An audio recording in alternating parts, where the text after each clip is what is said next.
হিন্দু খুন, ওপারে হিন্দু গ্রামে আগুন, আর তার প্রতিবাদে জায়গায় জায়গায় এ রাজ্যে বিজেপির বিক্ষোভ প্রতিবাদ।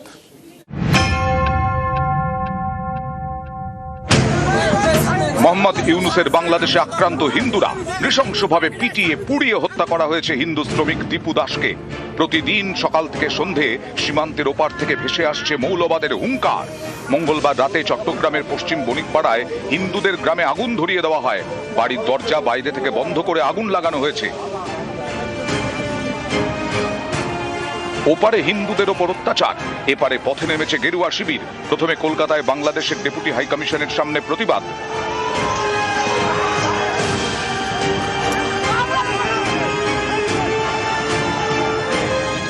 বুধবার রাজ্যের একাধিক জায়গা, বিশেষ করে সীমান্তবর্তী নানা এলাকায় বিক্ষোভ দেখানো হয়।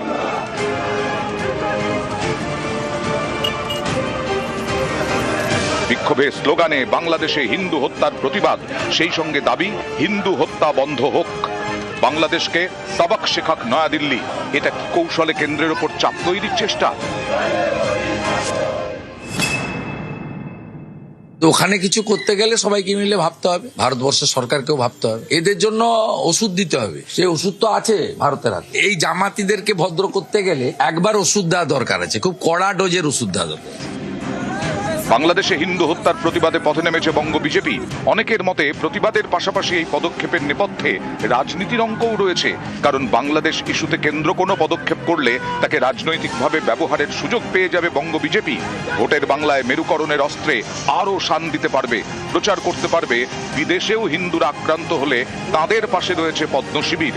নিউজ 18 বাংলা। এত গেল রাজনীতির অঙ্ক, কিন্তু যেটা বলছিলাম, ওপারে খুন হচ্ছে হিন্দু আর এপারে বিক্ষোভের আঁচ।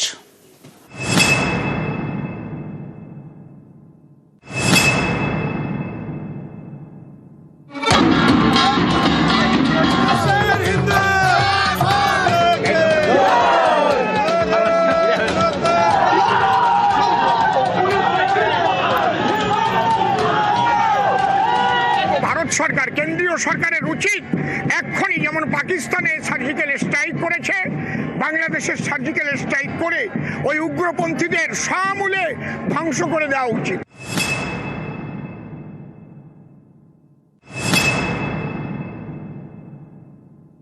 আগামীতে এরকম অত্যাচার যদি চলে, আগামীতে সমস্ত কিছু বন্ধ করে দেওয়া হবে। ওখান থেকে এখানে স্বাস্থ্য পরিষেবা নিতে তারা আসে, এখানে নিতে আসে, ব্যবসা বাণিজ্য করতে আসে, সব বন্ধ। বাংলাদেশ এই দেশের জন্ম হয়েছে ভারতের হাত ধরে। সেই দেশেই এখন ভারতের জন্য বিদ্বেষের পাহাড়। বেছে বেছে মারা হচ্ছে হিন্দুদের। কয়েকদিন আগে দীপু দাসকে পিটিয়ে পুড়িয়ে মেরে ফেলা হয়। বাংলাদেশে এসবের প্রতিবাদে বাংলায় বিক্ষোভ।